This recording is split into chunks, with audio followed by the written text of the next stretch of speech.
Hello viewers, welcome to my channel মৌয়ের সাথে রান্নাবান্না। আশা করি সকলে ভালো আছেন। খুবই সহজে কম সময় এইভাবে বানিয়ে নিতে পারেন একদম রেস্টুরেন্টের সাথে পনির বাটার মশলা। রুটি পরোটা নান দিয়ে এই পনির বাটার মশলা খেতে খুবই ভালো লাগে।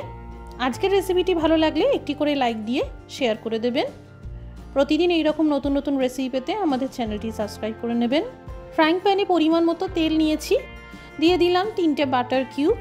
সুন্দর কালারের জন্য দিয়ে দিলাম সামান্য হলুদ আর কাশ্মীরি লঙ্কার গুঁড়ো। আঁচটা কম থেকে মাঝারিতে রেখে এই পনিরের পিসগুলোকে বেশ সোনালি বাদামি রং করে ভেজে নেব। এখানে টোটাল 300 গ্রাম পনির ব্যবহার করা হয়েছে।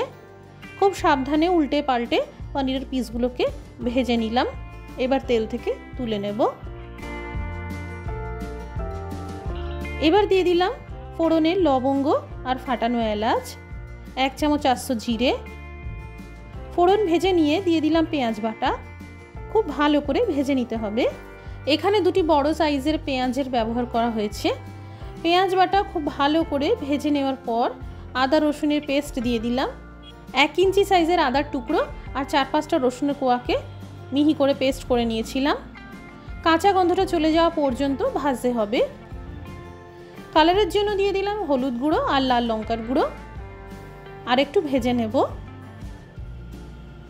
এবার দিয়ে দিলাম টমেটো বাটা।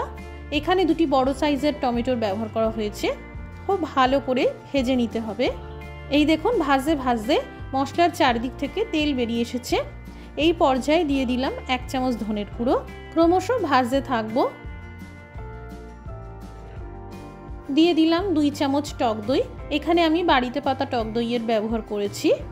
আঁচটা কম রেখে দই মেশাতে হবে যাতে দই ফেটে না যায়।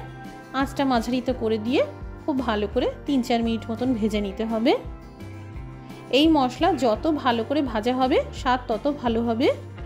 দিয়ে দিলাম কাজু বাদাম আর আমন্ড বাদামের পেস্ট। এখানে 4টে কাজু বাদাম আর 4টে আমন্ড বাদাম সামান্য জল দিয়ে পেস্ট করে নিয়েছিলাম। আপনারা এর পরিবর্তে মগজদানার পেস্ট বা পোস্ত বাটাও দিতে পারেন। মিক্সার জার ধুয়ে আধা কাপ জল দিয়ে দিলাম। আবারও একটু ভেজে নেব। দিয়ে দিলাম স্বাদ মতো লবণ আর 1 কাপ গরম জল। এই রান্নায় খুব একটা ঝোল হয় না, মাখো মাখো হয়। এবার ভাজা পনিরের পিসগুলোকে খুব সাবধানে আস্তে করে গ্রেভির মধ্যে রেখে দিলাম। জাস্ট 3 থেকে 4 মিনিটের জন্য কম আঁচে রান্না করব। এই দেখুন, একদম মাখো মাখো হয়েছে। সবশেষে গরম মশলার গুঁড়ো আর 1 চামচ কাসুরি মেথি দিয়ে দিলাম। তৈরি হয়ে গেল একদম রেস্টুরেন্টের স্বাদে ঘরে থাকা উপকরণ দিয়েই পনির বাটার মশলা। বানানো খুবই সহজ আর খেতে অপূর্ব হয়। একবার এইভাবে বাড়িতে বানিয়ে দেখবেন। আমি আশা করছি আপনাদের ভালো লাগবে। আজকের রেসিপিটি দেখার জন্য অসংখ্য ধন্যবাদ। সবাই ভালো থাকুন, সুস্থ থাকুন।